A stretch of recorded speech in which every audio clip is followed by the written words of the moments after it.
There's an old saying, you can't kill bad grass. Who knew you can't kill those who chew bad grass either? How did the Mad Hatter pull his Houdini act? We'll talk amongst ourselves and we'll let you listen. Up next on Talkin Tigers.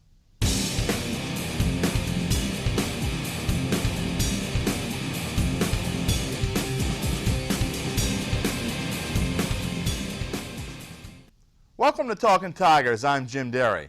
Heading into Saturday's game against Texas A&M, the media had fired LSU coach Les Miles and was set to allow him to coach one last time in Death Valley. Immediately following the 19-7 victory over the Aggies, Athletic Director Joe Alleva announced the media's decision was being overruled and that Miles would stay on. Of course, I'm only being just a bit facetious, especially since the stories had to originate from somewhere. Even Miles himself admitted he didn't know he would remain at LSU until after the game was over, and after talking to his players, in fact.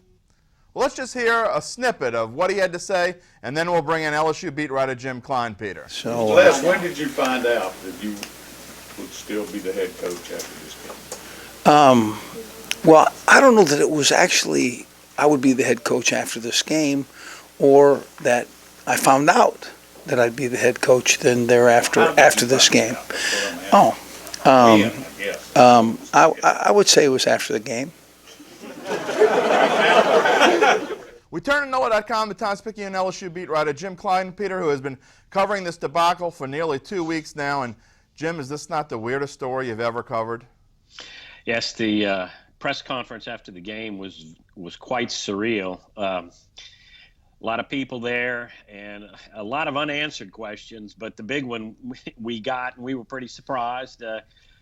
This is how LSU does things sometimes. They really botched it, and they made a mess, and they're trying to clean it up now, and we'll see that for about the next month or two. They fumbled? Fumbled, and then they kicked it around before they eventually recovered it. Well, I'd like to play what Miles had to say about the reception he received Saturday night, and we'll come back and talk about it. See it that way. I was surprised, to be honest, that there was as many people at the walk. It seemed like there was a crowded stadium full, and it seemed that when I went out for the seniors, which I've done now for 11 years, that it was a most unusual welcome. So I just want you to know something. I love coaching football. Jimmy seemed truly surprised that not only is he staying, but surprised as well by the reception he got from the fans.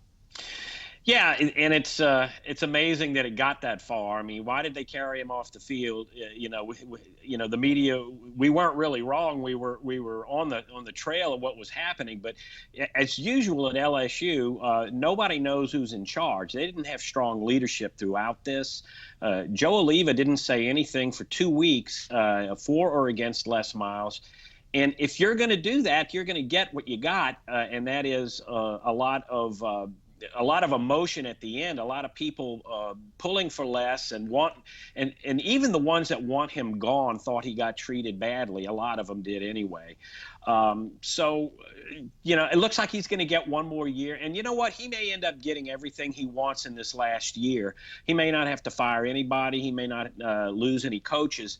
But they've got a lot of repairing of recruiting damage to do that was caused by this whole thing. Well, one of the things I read today by James Smith, our recruiting writer, is that he's got another visit now to go talk to Felipe Franks, the top quarterback recruit that the Tigers are trying to bring in. Maybe they have a chance now that Les knows he's staying.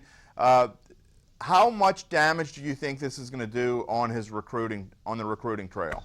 There's going to be some. They may get Franks back, but they may lose some other guys. They had a commitment from a really good defensive tackle, a place where they're going to need help in the recruiting class. But he's got to convince everybody that he's there to stay, and they still may use it against him that 16 might be his last year. But if he's back, it doesn't serve any purpose to force him to route out his staff. And even Cam Cameron, whose contract expires, but I have a feeling he's gonna get a new contract, at least a 1-year deal, at least stay around as long as Les Miles is there. One thing fans want to know, you talk about everything he wants. Do you think that he'd be willing to budge at all, opening up the offense a little bit? Because, look, I don't agree with a lot of the things the fans have been arguing about, but one thing I do agree with is you can't be so one-dimensional no matter how good your running back is. I agree with you, except that they tried to be a little more open in the last 2 or 3 games. And Brandon Harris just wasn't up to it. Right. I mean, but that goes back to developing this quarterback and bringing him along. And I don't know. I saw one rumor where he may have been hurt in the Alabama game, and so he was a lot less effective afterward. But I don't buy that. They've had too many reasons why they haven't done this. It looked almost in the Texas A&M game, the quarterback situation looked like it was last year. And you've got to bring it along. You got to make it better than that. And you've got to give Leonard Fournette some help because he just didn't get any.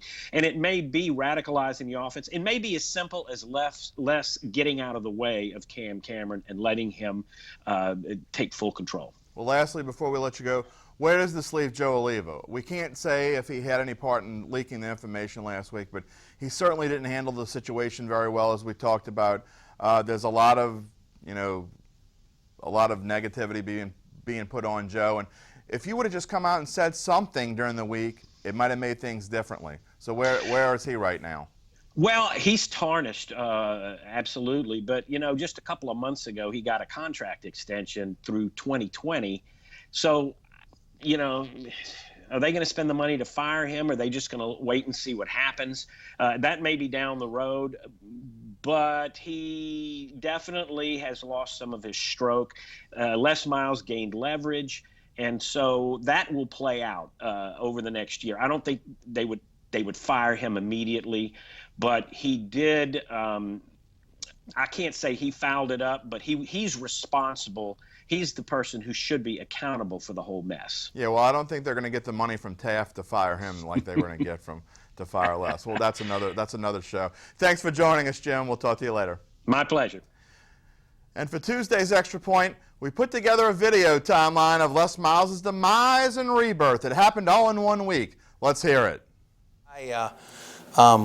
What is the future is, to me, after the Texas A&M game, great games to be played in Tiger Stadium, and so I'm not going to find myself watching TV or reading papers or doing anything but preparing a game plan, looking at the advantages that we can have and seeing if we can exploit them to victory. So, give me a percentage on the chance that Les stays. 0. Coach, is this your last game here? I have no idea. I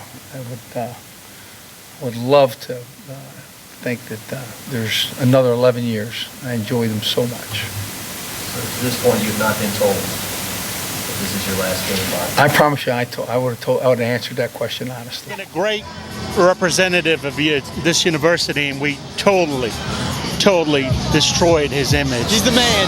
Not coming back. I think he's out too. I'm going with him. We treated him extremely unfairly. He's one of the better coaches. He's probably the best coach we've ever had. I don't want Les to leave. Les is like a great uncle to me.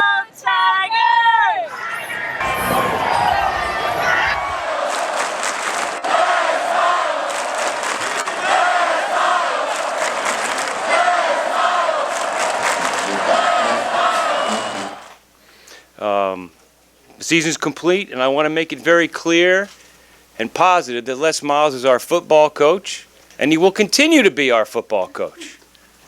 Okay? I'm looking forward to working with Coach Miles as he leads this team to a bowl game and another great recruiting class. King Alexander said, "I want you to be our coach. And you are our coach." And Joe Oliva followed that up thereafter. I want you to be our coach. And I said, "Magnificent." How he got out of that noose, only the Mad Hatter knows. Well, we'll call it a day, and we'll have more to talk about on Friday. Join us then. See y'all.